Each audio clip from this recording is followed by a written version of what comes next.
A father sits at his desk. It's 11 p.m. The house is quiet. His daughter's report card glows on the screen in front of him. 3 Bs.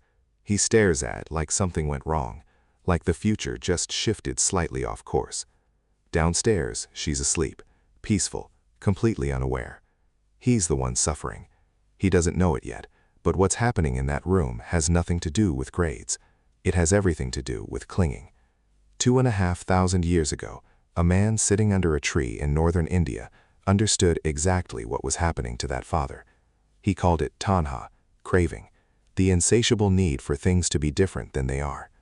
His name was Siddhartha Gautama, and what he discovered that night changed everything we know about human suffering. We're going to follow his teaching all the way through, and at every step, we're going to come back to that father at his desk. Because by the end of this video, that room is going to look completely different. Let's begin. Siddhartha Gautama, born into luxury, was shielded from life's harsher realities. His father, a king, kept him in a gilded cage of pleasure and comfort. He built walls around his son not out of cruelty, but out of love, the same love that makes a father stare at a report card at 11 p.m., trying to control the future he was never meant to control. Yet curiosity eventually led Siddhartha beyond the palace walls. There, he encountered what became known as the 4 sights: an old man, a sick man, a corpse, and a holy man. These weren't just passing observations. They were jolts to his sheltered existence, revealing the inescapable truths of aging, illness, death, and the search for meaning. This profound confrontation with suffering ignited a fire within him, compelling him to abandon his princely life. He sought not earthly power, but a deeper understanding of liberation. The father at the desk hasn't had his foresights yet. He's still inside the palace, still believing that if he worries enough, he can hold the future in place. This moment, the great departure, was the beginning of Siddhartha's quest, and quietly, it's the beginning of ours too. Siddhartha's spiritual journey was not without its detours. He spent years in extreme asceticism, subjecting his body to intense deprivation, believing that such suffering would lead to liberation. Yet this path proved fruitless.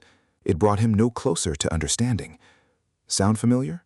The father at the desk is doing his own version of extremism, extreme vigilance, extreme control, convinced that if he monitors every grade, every outcome, every variable, he can manufacture safety. But the Buddha learned that extremes don't liberate, they exhaust. It was only when he abandoned these extremes, embracing a middle way between self-indulgence and self-mortification, that true insight began to dawn. Under a Bodhi tree, he meditated deeply, confronting his fears and attachments. At the age of 35, he attained enlightenment, becoming the Buddha, the awakened one. His experience taught him that liberation comes not from external circumstances or rituals, but from an internal transformation. The father doesn't need better grades on that report card. He needs a different relationship with what those grades mean. That's the middle way. The Buddha's teachings, particularly in the Dhammapada, assert a fundamental truth. Our thoughts shape our reality. The very first verses declare, "All that we are is the result of what we have thought. It is founded on our thoughts. It is made up of our thoughts." Now look at that father again. The grades haven't changed. His daughter is still asleep, still peaceful, still completely fine. Nothing in the external world has moved, and yet he is suffering. Why? Because his mind has taken 3 letters on a screen and constructed an entire architecture of fear around them. She won't succeed. I failed her. The future looks wrong. The Buddha would say, that architecture is not reality. It is thought, and thought, unlike grades, can be changed. If our minds are clouded by negativity or craving, suffering follows. But if our minds are cultivated with purity and wisdom, happiness becomes a natural outcome. The journey to peace, therefore, begins not at the report card. It begins within that room, inside that father's mind, right now. At the heart of Buddhist philosophy are the 3 marks of existence: anicca, dukkha, and anatta. Let's apply all 3 to that desk. Anicca, impermanence. Those grades are not permanent. That moment is not permanent. Next semester changes. Next year changes. The version of his daughter sitting exams right now is already different from who she'll be in 5 years. Clinging to this single snapshot as though it defines everything, that's where the suffering begins. Dukkha, unsatisfactoriness. The father's suffering isn't really about the grades. It's the inherent frustration of clinging to something impermanent and demanding it stay fixed. He wants certainty in a world that doesn't offer it. And finally, anatta, non-self. The father who is suffering right now, the one spinning stories about failure and futures, that isn't a fixed permanent self. It's a collection of thoughts, fears, and conditioned responses arising in this moment. They arose, they can pass. Recognizing these 3 truths isn't meant to be depressing. It's a radical call to see that room exactly as it is, not as the mind insists it must be. If all things are impermanent and unsatisfactory, where does the father's suffering truly comes from? The Buddha points to craving, taṇhā, as its root. He craves a different report card. He craves a version of his daughter's future that feels safe and certain. He craves the feeling that he has done enough as a father. None of these cravings are wrong in themselves. The desire for our children to flourish is wholesome. But clinging, an insatiable longing for things to be fixed, permanent, aligned with his expectations, that is the problem. The world changes. His daughter changes. His expectations have not. And in that gap between what is and what he insists should be, that is where his suffering lives tonight. Not in the grades, in the gap. Imagine your favorite streaming service. It constantly updates its catalog. New shows arrive, old ones disappear. Your recommended list shifts based on your recent habits, trends, and unseen algorithms. Now imagine you become deeply attached to one specific show, convinced it must always be there, perfectly matching your mood, forever. When it's removed, you feel frustrated, angry, empty. That father is doing exactly this with his daughter's life. He has a specific show he needs her life to be. Good grades, clear path, certain future. And tonight the catalog updated without his permission. Life is much like this streaming service. Experiences, people, possessions, even our own children, constantly shifting, appearing and changing. Our suffering comes from clinging to a particular show and insisting it must stay. The Buddha's invitation isn't to stop caring about the catalog, it's to stop demanding it never change. The Buddha distilled his core teachings into the 4 noble truths. Watch how precisely they map onto that room. First, suffering exists. That father is suffering. That is simply true and worth acknowledging without judgment. Second, suffering has a cause. His cause is craving, the need for those grades to be different, the need for the future to feel certain. Third, suffering can cease.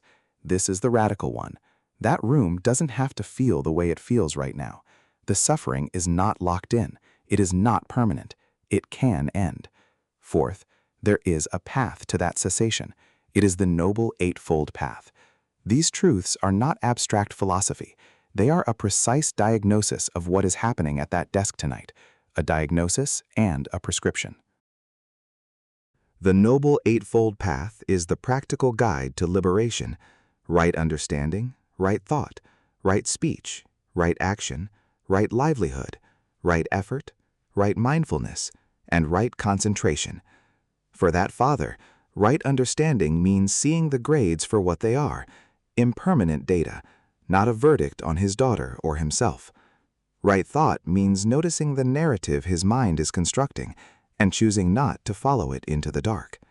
Right mindfulness means coming back to what is actually true right now. His daughter is safe. She is sleeping. She is loved. The Dhammapada reminds us, you yourselves must strive. The Buddhas only point the way. The path is not something done to you. It is something you walk. And it can begin at a desk at 11 p.m. with a report card still open on the screen. What that father did in that doorway has a name. The Buddha called it mindfulness.